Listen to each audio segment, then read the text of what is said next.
en 1974 empecé a ser trabajador del gobierno del Distrito Federal, en aquel era departamento del Distrito Federal, y estaba yo afiliado a la sección 19, que era el Registro Público de la Propiedad y Archivo General de Notarías. Simultáneamente estuve haciendo mi carrera en cuanto estaba yo trabajando en el Registro Público de la Propiedad. Después de ahí pasé a ser secretario de Trabajos y Conflictos de esa sección y después secretario general también de la sección. Posteriormente pasé a ser coordinador jurídico del Sindicato Único, apoderado legal de este sindicato, y tuve varias carteras, que las últimas que peleamos fue la presidencia, antes era Secretaría General del Comité Ejecutivo General. Ello conlleva que también fui apoderado y a la fecha lo soy, porque nunca he tenido revocación del poder de la Federación de Sindicatos de Trabajadores de Servicio del Estado, donde está Joel Ayala Almeida, y también fui director nacional de Asuntos Jurídicos de esa federación. También fui magistrado del Tribunal Federal de Conciliación y Arbitraje en la Sala 2, y estuve del 98 al 2001. ¿Esto qué conlleva? Conlleva a que tenemos la vista de diferentes ángulos del problema laboral que ustedes tienen y que tienen otras personas. Entonces ya decía señor Plaza aquí, la señora Laura, también tenía ese problema. Ello fue en el 2007, 2009. Fue cuando empezamos su asunto de ella, y era mucho más imposible llegar a que lograra la base. Sin embargo, lo logró. Quiero decir que también hay que ponerle tesón al asunto, porque si nada más hacemos las cosas y las abandonamos, pues tampoco va a tener resultados positivos. De aquí de Xochimilco yo como 20 personas que les van dando su base y les van reconociendo la antigüedad, les dan el dígito sindical, les pagan las prestaciones, ¿sí? Y algunos que, como dicen en mi pueblo, mataron víbora en viernes, porque fueron 3 de ellos, que por acá vive una señora que se llama Francisca Javier. Ella está trabajando también para Corena y ella logró el nivel 19.9. Y los que iban como coactores con ella también lo hicieron. Eso conlleva de que todo se puede siempre y cuando uno lo quiera hacer. Si uno lo quiere hacer, puede uno llegar a cualquier meta. Pero si uno pone los obstáculos, yo les digo, el mayor enemigo del trabajador es el trabajador en sí mismo, ¿sí?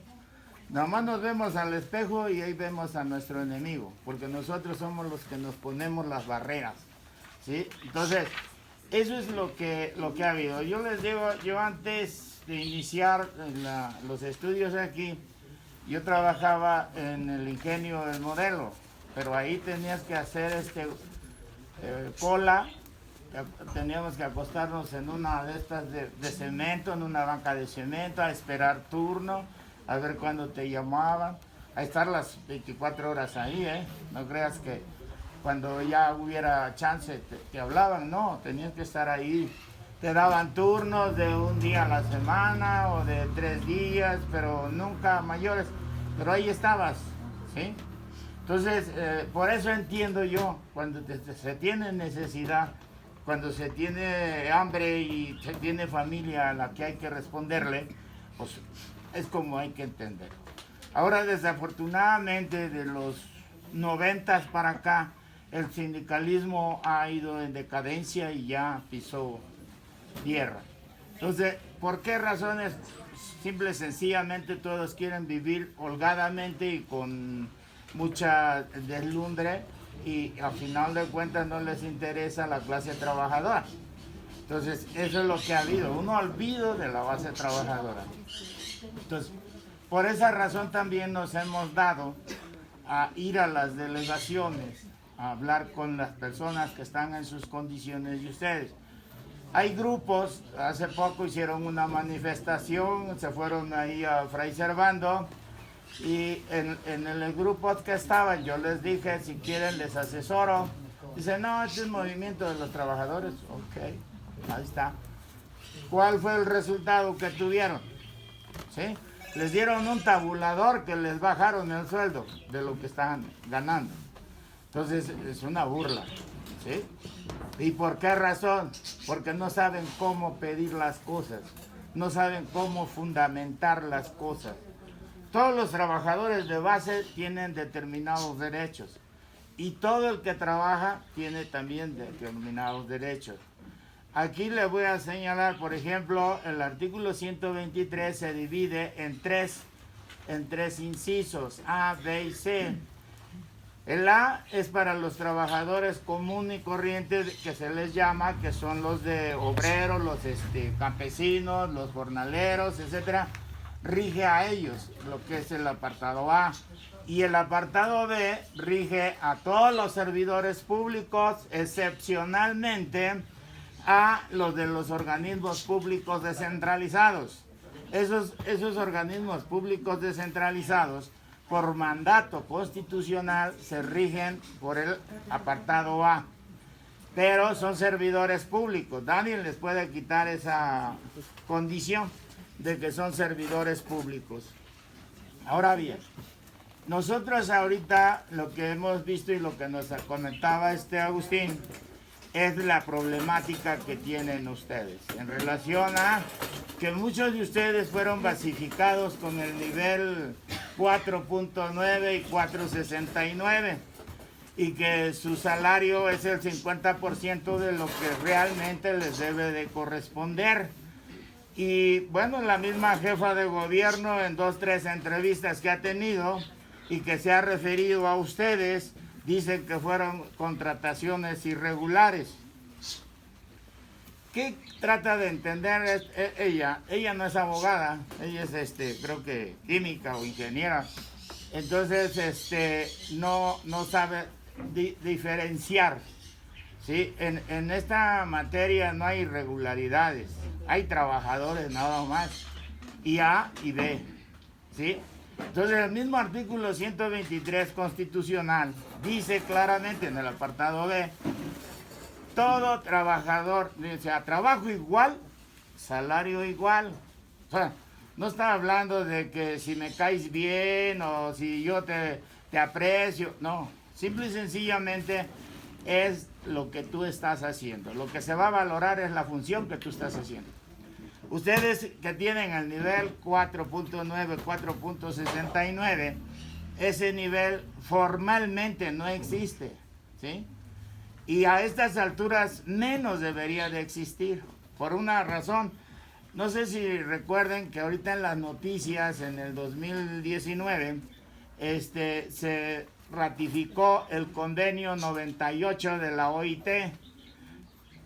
Les voy a decir qué significa el convenio 98. La OIT es una organización internacional que está vigilante en todos los países que están afiliados a ella de que se cumpla con las normas laborales y los mínimos, cuando menos, los mínimos de salarios que se requieren para la sobrevivencia de los trabajadores.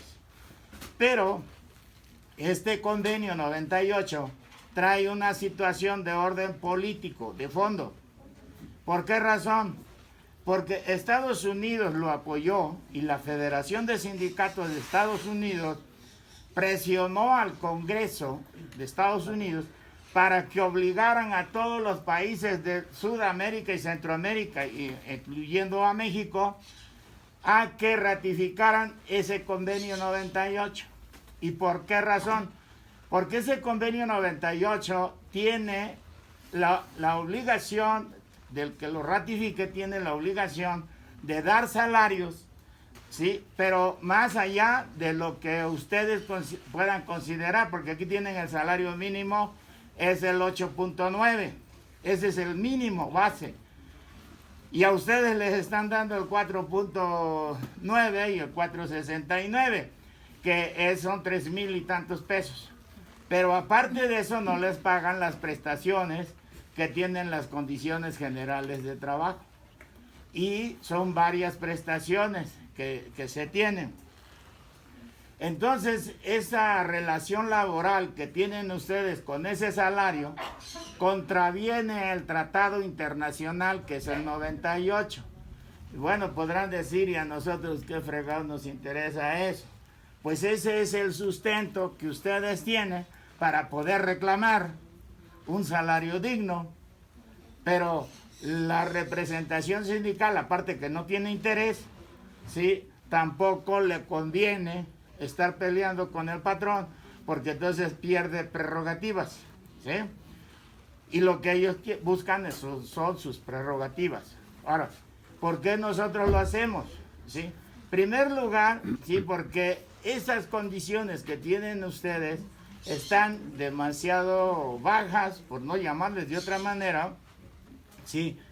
Y también es el foco que te está avisando que los salarios no van a incrementar, que los salarios no van a ser benéficos también para los de base sindicalizados, porque ese es un foco que te está avisando. El que no lo quiere entender así, bueno, ese es problema. Pero ahora, ¿cuál es la razón política de fondo de Estados Unidos? Estados Unidos no quiere que vayan migrantes allá, porque dicen ellos que les quitan sus fuentes de trabajo. Y vieron ustedes que ya había caravanas de gente, de migrantes que estaba pasando por este país. Y entonces por esa razón fue que obligaron al Congreso a que obligaran a México a ratificar ese convenio. ¿Por qué? Porque si los salarios de estos países mejoran, no habría la necesidad de emigrar hacia allá. Y esa es la forma más eficaz de poder evitar la migración a Estados Unidos.